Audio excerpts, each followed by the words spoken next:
Hello everyone, दृष्टि के teaching exam YouTube channel में एक बार फिर से आपका स्वागत है। मैं हूं गीतांजलि शुक्ला।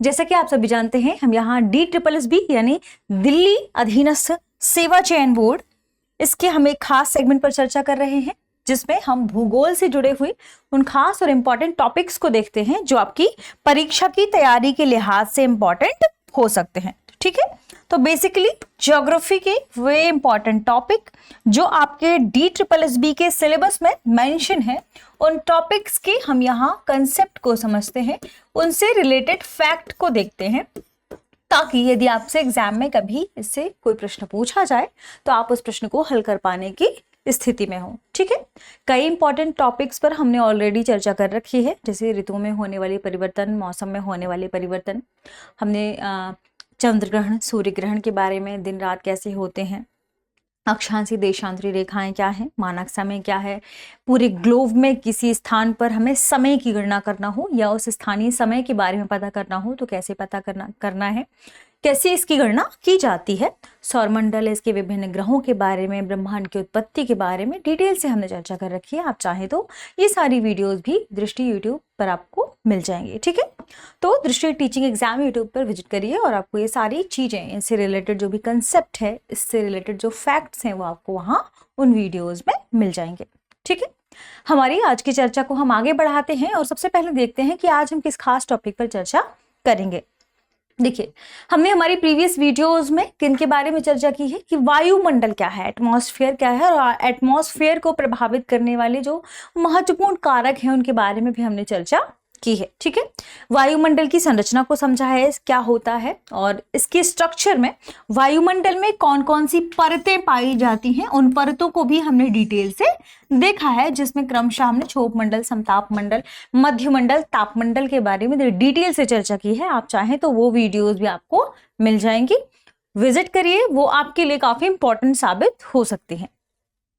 आज बेसिकली हम सूर्यातप के बारे में चर्चा करेंगे, खासकर चूंकि हमने इससे पहली वाली क्लास में क्या पढ़ा था कि सूर्यातप यानी इंसोलेशन क्या होता है ना, और इंसोलेशन यानी इनकमिंग सोलर रेडिएशन, इसका शॉर्ट फॉर्म है इंसोलेशन, सूर्यातप कहा जाता है इसे। ठीक है, हमने समझा था कि कैसे सूर्यातप सूर्य से पृथ्वी तक पहुंचता है, और आज की क्लास में हम इसी सूर्यातप की पृथ्वी पर कितने तरीके से इसका वितरण होता है इसके बारे में जानेंगे। बेसिकली हमें इस इनकमिंग सोलर रेडिएशन यानी इंसोलेशन के डिस्ट्रीब्यूशन को जानना है। कहां पर? पृथ्वी। ये पृथ्वी की यदि हम बात करें तो मान लीजिए यह पृथ्वी है। इस पृथ्वी में जो सूर्यातप सूर्य की तरफ से या सूर्य से आ रहा है, जो रेडिएशन सूर्य से पृथ्वी पर आ रहा है, इस रेडिएशन के बारे में, इसके पृथ्वी पर वितरण के बारे में हम समझने वाले हैं। ठीक है, कि कैसे सूर्यातप निकलता है और पृथ्वी पर किन किन अक्षांशों में इसका कितना प्रतिशत किस तरीके से पहुंचता है। तो बेसिकली क्या जानेंगे हम? इनकमिंग सोलर रेडिएशन के सूर्यातप के वितरण के बारे में, कहां? पृथ्वी में इसका डिस्ट्रीब्यूशन कैसा है। ठीक है, तो जब भी हम सूर्यातप के वितरण के बारे में पढ़ेंगे, ये बात ध्यान रखिएगा कि यह हमें कैसे पढ़ना है। यह हमें पढ़ना है भूमध्य रेखा से ध्रुवों की ओर जाते हुए। ठीक है, ऐसा माना जाता है कि भूमध्य रेखा पर यानी 0 अक्षांश पर सूर्यातप सर्वाधिक प्राप्त होता है। दिन रात यहाँ पर क्या होते हैं? बराबर होते हैं। क्यों? क्योंकि भूमध्य रेखा पर दिन और रात बराबर होते हैं, इस वजह से, और साथ में क्या है, यहां पर सूर्य की उत्तरायण होने की स्थिति में और सूर्य की दक्षिणायन होने की स्थिति में, दोनों स्थिति में क्या होता है? सूर्यातप इस वाले क्षेत्र में, ध्यान रखिएगा, इस रीजन में, कर्क रेखा से मकर रेखा के बीच 23.5 डिग्री नॉर्थ से 23.5 डिग्री साउथ, इस पूरे इन अक्षांशों में, जिन्हें निम्न अक्षांश भी कहते हैं, यहां सूर्यातप सर्वाधिक प्राप्त होता है। ऐसा कहा जाता है कि भूमध्य रेखा से ध्रुवों की ओर बढ़ने पर सूर्यातप की मात्रा में, सूर्यातप में क्या होती है? कमी देखने को मिलती है। ठीक है, क्या कहा जाता है कि भूमध्य रेखा से यानी 0 डिग्री अक्षांश से जैसे ही व्यक्ति कोई भी कहाँ की ओर बढ़ेगा, ध्रुवों की ओर बढ़ेगा, तो ध्रुवों की ओर बढ़ने पर 90 डिग्री पर, ध्रुव कहां पर है, 90 डिग्री पर है, ध्रुवों की ओर बढ़ने पर सूर्यातप में कमी आती जाती है, इसमें ह्रास होता जाता है। ठीक है, ध्यान रखिएगा, भूमध्य रेखा पर सूर्यातप की मात्रा सर्वाधिक होती है। यहां पर दिन और रात बराबर होने के कारण जो सूर्य की किरणें हैं यहां क्या पड़ती हैं, सीधी पड़ती हैं। भूमध्य रेखा सूर्य के बिल्कुल सीधा है ना, तो सीधे होने की वजह से 0 डिग्री अक्षांश पर सूर्य की जो किरणें हैं वे क्या पड़ती हैं, लंबवत पड़ती हैं। तो भूमध्य रेखा पर सर्वाधिक सूर्यातप प्राप्त होता है। अगर मान लीजिए हम सूर्यातप के वितरण के बारे में देखें तो एक बात ध्यान रखिए कि भूमध्य रेखा पर हमें मान लीजिए कि 100% सूर्यातप प्राप्त हो रहा है। ठीक है, भूमध्य रेखा पर हमें 100% सूर्यातप, सूर्य की किरणें, इनकमिंग सोलर रेडिएशन प्राप्त हो रही हैं। तो ध्यान रखें कि जैसे जैसे आप ध्रुवों तक बढ़ेंगे तो 90 डिग्री पर भूमध्य रेखा पर आपको जो सूर्यातप प्राप्त हो रहा है उसका मात्र 40% ही प्राप्त होता है। ध्रुवों पर भूमध्य रेखा पर प्राप्त होने वाले सूर्यातप का 40% ही प्राप्त होता है। ध्यान रखिएगा, यहाँ पर सूर्यातप कितना है, ध्रुवों पर, भूमध्य रेखा पर जो प्राप्त हो रही है सूर्यातप या सूर्य की किरणें, सूर्य का जो तापमान है वह मात्र 40% कहां पर है उसका, इसका मात्र 40% ध्रुवों पर। ठीक है, अब हम चर्चा करते हैं कि सूर्यातप के वितरण को हम कैसे डिवाइड कर सकते हैं। ठीक है, इनकमिंग सोलर रेडिएशन जो पूरी पृथ्वी में आ रही है उसे आप कैसे डिवाइड करेंगे, इसे विभाजित कैसे करेंगे, इसका आप विभाजन या इसके वितरण को आप कैसे देखते हैं। ठीक है, इसे हम समझने की कोशिश करते हैं पृथ्वी के सापेक्ष में। ठीक है, यदि मान लीजिए हम वार्षिक रूप से अवलोकन करें, यानी हमने देखा कि पृथ्वी पे सूर्य की किरणें पड़ रही हैं, मान लीजिए कि हम देखते हैं कि हम इस अवलोकन को किस दृष्टि से कर रहे हैं, वार्षिक दृष्टि से, वार्षिक दृष्टि से। एक बात आपको ध्यान रखनी है इसी के आलोक में ही, जब हमने अभी पढ़ा सूर्यातप के बारे में कि भूमध्य रेखा से, देखिए ये सामान्य तौर पर है, सामान्य तौर पर अमूमन क्या देखा जाता है कि भूमध्य रेखा से ध्रुवों की ओर जाने पर सूर्यातप में क्या होती है, कमी आती है, ह्रास होता है। लेकिन यहां भी आपको टेम्पोरल चेंजेस देखने को मिल सकते हैं, यानी कई बार ऋतुओं की वजह से, कई बार कई अन्य कारणों से आपको कालिक परिवर्तन, समय के हिसाब से परिवर्तन, या जिसे हम टेम्पोरल चेंजेस बोलते हैं, ये आपको देखने को मिल सकते हैं। यानी जरूरी नहीं है कि हमेशा आपको सेम दिखाई देगा कि भूमध्य रेखा से आप ध्रुवों पर गए, बीच में आपको कहीं हो सकता है सूर्यातप ज्यादा मिल रहा हो, उसके कुछ कारण होंगे, इस पर हम चर्चा बाद में करेंगे। लेकिन सामान्य तौर पर ध्यान रखिए, जैसे ही आप भूमध्य रेखा से ध्रुवों की ओर बढ़ेंगे, चाहे आप उत्तरी ध्रुव में जा रहे हो और चाहे आप दक्षिणी ध्रुव में जा रहे हो, दोनों ही स्थितियों में, दोनों गोलार्धों में ध्यान रखिए, भूमध्य रेखा से ध्रुवों की ओर बढ़ने पर आपको सूर्यातप में ह्रास देखने को मिलता है। ठीक है, जब हम बात करेंगे, देखिए हमने चर्चा की सूर्यातप के बारे में ही, इनकमिंग सोलर रेडिएशन के बारे में ही, जो सूर्य से किरणें निकल रही हैं, ये तो हमने एक सामान्य अवलोकन किया। अगर हम पूरे वार्षिक दृष्टि से कि पूरे एक वर्ष में किस तरीके से सूर्यातप का वितरण पृथ्वी में होता है इसे देखें, तो हमें कुछ इस तरीके से देखने को मिलेगा कि मान लीजिए आप 0 डिग्री अक्षांश पर हैं, भूमध्य रेखा पर है। ठीक है, फिर आप भूमध्य रेखा से जो हमने डिवाइडेशन कर रखा है पृथ्वी में, ध्यान रखें, इसे हम उसी तरीके से देखते हैं। ठीक है, आप 0 डिग्री अक्षांश पर हैं, जिसे हम क्या कहते हैं, भूमध्य रेखा, विषुवत रेखा भी इसे कहा जाता है। ठीक है, इसके ऊपर नॉर्थ में है 23.5 डिग्री नॉर्थ, ठीक, साउथ में है 23.5 डिग्री साउथ। ठीक, फिर हम उत्तरी ध्रुव वृत्त देखते हैं 66.5 डिग्री नॉर्थ पर। ठीक है, फिर हम देखते हैं 66.5 डिग्री साउथ पर दक्षिणी ध्रुव वृत्त। ठीक है, और फिर नीचे 90 डिग्री साउथ में दक्षिणी ध्रुव है और 90 डिग्री नॉर्थ में आपको उत्तरी ध्रुव मिलेगा।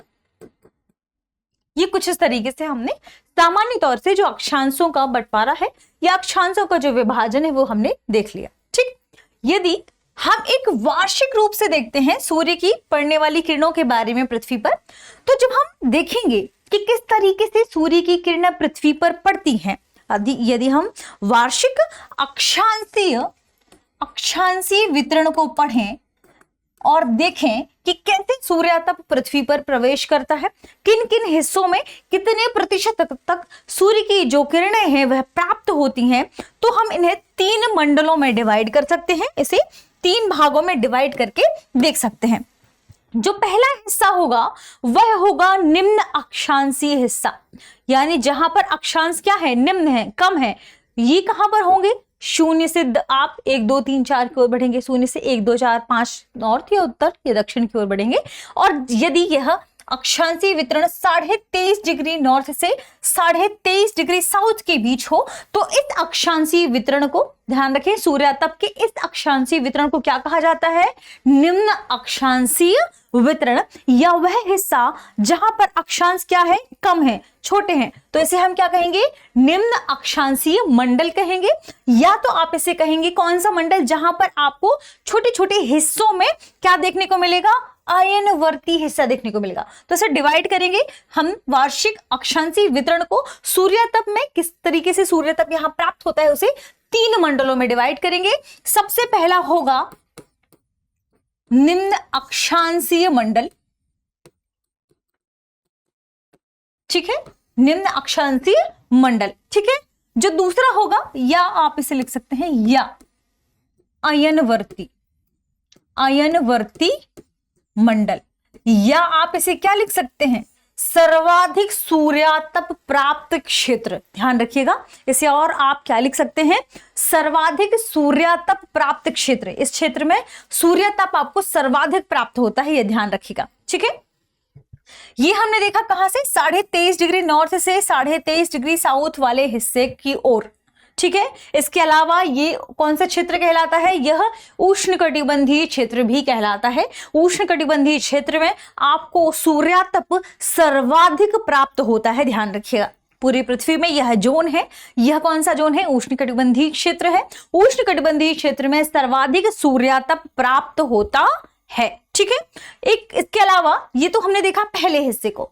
जो दूसरा हिस्सा है इसी, अब देखिए अक्षांशों का ये मध्य वाला हिस्सा है, इस वजह से इसे क्या कह दिया जाता है, मध्य अक्षांशीय मंडल, ठीक है। तो इसका जो दूसरा डिवाइडेशन होगा वह क्या होगा, मध्य अक्षांशीय मंडल,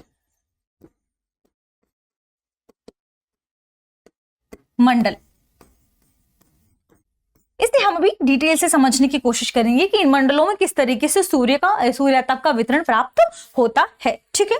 जो तीसरा वितरण है वह होगा आप कौन सा, देखिए एक तो आपने देखा निम्न अक्षांशीय मंडल, फिर मध्य अक्षांशीय मंडल। मध्य अक्षांशीय मंडल यानी आप समझिए 23.5 से लगभग 60 डिग्री नॉर्थ, यहाँ 23.5 डिग्री साउथ से लगभग 60 डिग्री साउथ, ठीक है। जो तीसरा वितरण है वार्षिक अक्षांशीय वितरण के संदर्भ में ही सूर्यातप के लेवल पर, वह है कौन सा, ध्रुवीय क्षेत्र आपका बच गया। यानी तीसरा वितरण कौन सा होगा, उत्तरी ध्रुव से ऊपर की ओर जाइए तो वह हिस्सा कौन सा होगा, ध्रुवीय मंडल, वह हिस्सा होगा कौन सा, ध्रुवीय मंडल, ठीक है। यानी वार्षिक अक्षांशीय वितरण पर यदि हम देखें तो इसे हमने 3 मंडलों में डिवाइड कर दिया, निम्न अक्षांशीय या अयनवर्ती मंडल, दूसरा मध्य अक्षांशीय मंडल और तीसरा ध्रुवीय मंडल। और इन्हीं मंडलों के आधार पर अब हम सूर्यातप के वितरण को देखेंगे। तो इसलिए सूर्यातप के वितरण को आप किस आधार पर देखेंगे, देखिए मान लीजिए आप कहां पर है, 23.5 डिग्री नॉर्थ से 23.5 डिग्री साउथ की ओर है, यानी आप निम्न अक्षांशीय क्षेत्र में है। निम्न अक्षांशीय क्षेत्र में ध्यान रखिए सर्वाधिक या अत्यधिक सूर्यातप प्राप्त होता है। तो एक आपको क्या लिखना है, अत्यधिक या सर्वाधिक सूर्यातप प्राप्त क्षेत्र, सूर्यातप प्राप्त क्षेत्र। यहां पर वर्ष भर सबसे ज्यादा सूर्यातप प्राप्त होता है, यह उष्णकटिबंधीय क्षेत्र कहलाता है। यह डिग्री के हिसाब से 23.5 डिग्री नॉर्थ से 23.5 डिग्री साउथ के बीच स्थित है, ठीक है। अधिकतम सूर्यातप मंडल इसे कहा जाता है। ध्यान रखिएगा, अधिकतम सूर्यातप मंडल, ये शब्द इंपॉर्टेंट है, इसे आपको ध्यान रखना है, ठीक है। और इस पूरे क्षेत्र में वर्ष भर सूर्य की किरणें लंबवत पड़ती हैं। ध्यान रखें, वर्ष भर सूर्य की किरणें लंबवत पड़ने की वजह से ही यहां पर आपको सर्वाधिक सूर्यातप प्राप्त होता है। इसके अलावा वर्ष में 2 बार अधिकतम और 2 बार न्यूनतम क्या होगा, सूर्य की किरणें यहां पर होकर गुजरेंगी, सूर्यातप सर्वाधिक प्राप्त होगा, ठीक है। इस पूरे रीजन में वर्ष भर सूर्यातप सबसे ज्यादा होता है, ठीक है। बात करें अगले क्षेत्र की, यह है निम्न अक्षांशीय मंडल। निम्न अक्षांशीय मंडल में ध्यान रखें, जो सूर्य की किरणें हैं क्या है, कुछ तिरछी पड़ेंगी, कुछ इस तरीके से, ठीक है, कुछ तिरछी पड़ेंगी।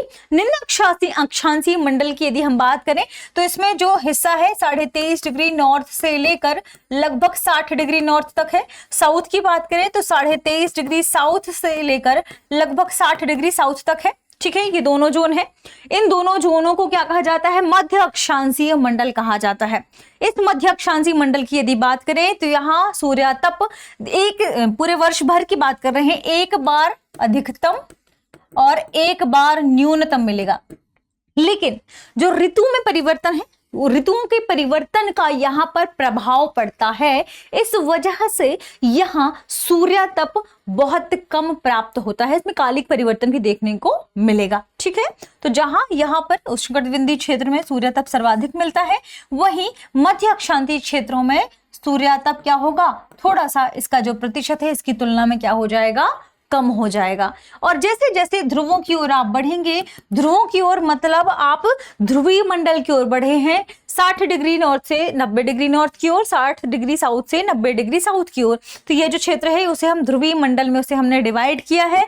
यानी यहाँ पर क्या है, वर्ष के किसी भी मान लीजिए हम किसी भी समय की बात कर रहे हैं, ठीक है। तो आप जब नॉर्थ पोल की ओर जाएंगे, चाहे वह साउथ में जाए और चाहे वह नॉर्थ में जाए, ध्यान रखें, वर्ष की कुछ समय में ही सूर्य का प्रकाश यहाँ पर या सूर्य की किरणें क्या है, प्रत्यक्ष दिखती हैं, नहीं तो सूर्य की किरणें यहाँ प्रत्यक्ष नहीं पहुंचती हैं, ठीक है। सूर्य की किरणें प्रत्यक्ष नहीं, तो जहां सूर्य की किरणें प्रत्यक्ष नहीं पहुंचती वहां पर बहुत कम प्रकाश या तापमान या सूर्यातप प्राप्त होता है। भूमध्य रेखा की प्राप्त होने वाले सूर्यातप का 40% ही ध्रुवों पर प्राप्त हो पाता है या पहुंच पाता है। साथ में सूर्य की किरणें तिरछी होती हैं, प्रत्यक्ष रूप से बहुत ही कम पहुंच पाती हैं ध्रुवों की ओर। इसलिए ध्यान रखिएगा कि यहाँ पर सूर्यातप का अभाव देखने को मिलता है। लेकिन ये ध्यान रखें कि सूर्यातप का अभाव है, सूर्यातप का थोड़ा सा अभाव है, लेकिन सूर्यातप शून्य नहीं है, ठीक है। ध्यान क्या रखना है, सूर्यातप का आपको थोड़ा सा अभाव देखने को मिलता है, लेकिन सूर्यातप शून्य नहीं है, ठीक है। अभी भी बात ध्यान रखिएगा, शून्य नहीं है, 40% तो लगभग प्राप्त हो ही रहा है, लेकिन यहाँ की तुलना में यहाँ सूर्यातप आपको कम प्राप्त होता है प्रत्यक्ष किरणों के, सूर्य की प्रत्यक्ष किरणों के अभाव की वजह से। क्योंकि प्रत्यक्ष किरणें यहाँ नहीं प्राप्त हो पाती, प्रत्यक्ष किरणों का अभाव है, इसलिए लगभग आपको सूर्यातप बहुत ही कम, शून्य के बराबर होगा। ध्यान रखें, लगभग शून्य होगा, लेकिन एकदम 0 नहीं होगा, ठीक है। ये आपको ध्यान रखना है, क्योंकि 40% तो प्राप्त हो ही रहा है ना भूमध्य रेखा का, यानी आपको वहां कुछ ना कुछ तो प्राप्त हो ही रहा है, ध्यान रखिएगा, ठीक है। यहाँ भी क्या स्थिति है कि यदि हम वर्ष की बात, क्योंकि हमने अक्षांशीय वितरण की बात कही है, तो यहाँ भी वर्ष में 1 बार अधिकतम और 1 बार न्यूनतम आपको सूर्यातप देखने को मिलेगा, ठीक है। ध्रुवों में हम सभी जानते हैं 6 महीने दिन और 6 महीने रात होते हैं, इस वजह से वैसे भी सूर्यातप का वितरण, सूर्य की जो किरणें हैं वे कम प्राप्त होती हैं। इस हिस्से में 1 बार उत्तरायण और दक्षिणायन होने की वजह से वर्ष भर में 2 बार आपको जो सूर्य की हम बात करते हैं, सूर्यातप की बात करते हैं, वो अधिकतम और मैक्सिमम न्यूनतम देखने को मिल जाएगा, ठीक है। तो इस तरीके से हमने सूर्यातप का वितरण देखा, कैसे सूर्य या सूर्यातप या इंसोलेशन, कौन सी इंसोलेशन, सोलर रेडिएशन, ये आपको कैसे मिलता है? तो सोलर से आने वाली या सूर्य से आने वाली जो रेडिएशन है, विकिरण है, जिन्हें हम सौरिक विकिरण कहते हैं, उन्हीं सौरिक विकिरणों को जो पृथ्वी पर जिस तरीके से प्राप्त होती है उसके वितरण को हम कहते हैं सूर्यातप का वितरण, सूर्य से आने वाली किरणों का वितरण, ठीक है, जिससे तापमान पृथ्वी पर क्या होता है, प्राप्त होता है। क्योंकि पृथ्वी की जो सतह है वो सूर्य से आने वाली जो किरणें हैं उन किरणों की वजह से भी गर्म होती है और यही तापमान के वितरण को भी प्रभावित करता है। हमारी पृथ्वी में कितना तापमान है ये कैसे डिसाइड होता है? सूर्य की वजह से, क्योंकि सूर्य हमारी पृथ्वी और हमारे वायुमंडल के लिए ऊर्जा का सोर्स है, स्रोत है, ठीक है, ये आपको ध्यान रखना है।